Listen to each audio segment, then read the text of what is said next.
নমস্কার, আমি সোনিয়া।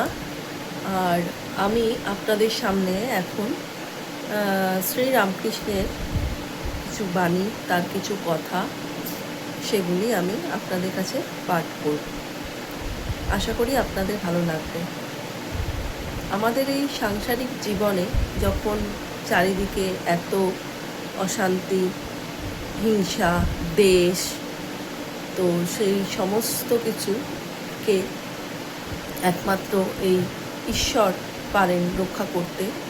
আর জীবনে চলার পথে এই ঈশ্বরের বাণী অর্থাৎ শ্রী রামকৃষ্ণদেবের এই বাণী আমাদের চলতে, জীবনের পথে চলতে, আর তার এই বাণীগুলো শুনে তারা জীবনের পথে চলতে এটা তার অনেক সাহায্য করবে বলে আমি মনে করি।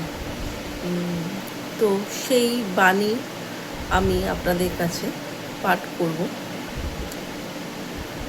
তিনি ঈশ্বরের অস্তিত্ব সম্পর্কে কি বলেছেন সেটা আমরা আজকে শুনব। ঈশ্বরের অস্তিত্ব। রাতের আকাশে অগণিত নক্ষত্র দৃষ্টিগোচর হয়, আবার সূর্যোদয়ের সাথে সাথেই হয় তারা অদৃশ্য। তখন আর তোমরা তাদের দেখতে পাও না। এজন্য কি বলতে পারো দিনের বেলায় আকাশে নক্ষত্র নেই? তেমনি হে মানব, জীবনের অজ্ঞানাচ্ছন্ন দিনগুলিতে ঈশ্বরকে উপলব্ধি করতে সমর্থ হও না বলে ঈশ্বর নাই এ কথা বলা উচিত নয়। ঈশ্বরের অসংখ্য নাম ও অসংখ্য রূপ আছে, যার দ্বারা আমরা তাকে জানতে পারি, বুঝতে পারি।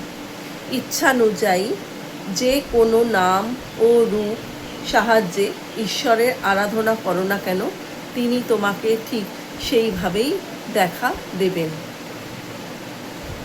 এটি এটি শ্রী রামকৃষ্ণদেবের আধ্যাত্মিক বাণী। এই বইটি আমি আপনাদের সামনে পাঠ করছি। এটি মধ্যে অনেক তার জীবনের অনেক বাণী দেওয়া রয়েছে, সেগুলো থেকেই আমি আপনাদের সামনে কিছু বাণী পড়ছি।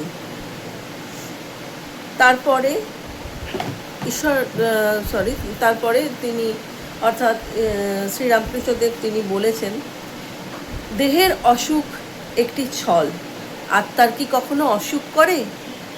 কাজ শেষ হলে খোলাটা পরিত্যাগ করবেন। বারুদ শেষ হলে আকাশে ফুলঝুরি খেলিয়ে খেলাটা নিচে এসে পড়ে। কলমে কালি ফুরিয়ে গেলে সেই লেখা আর এগোয় না।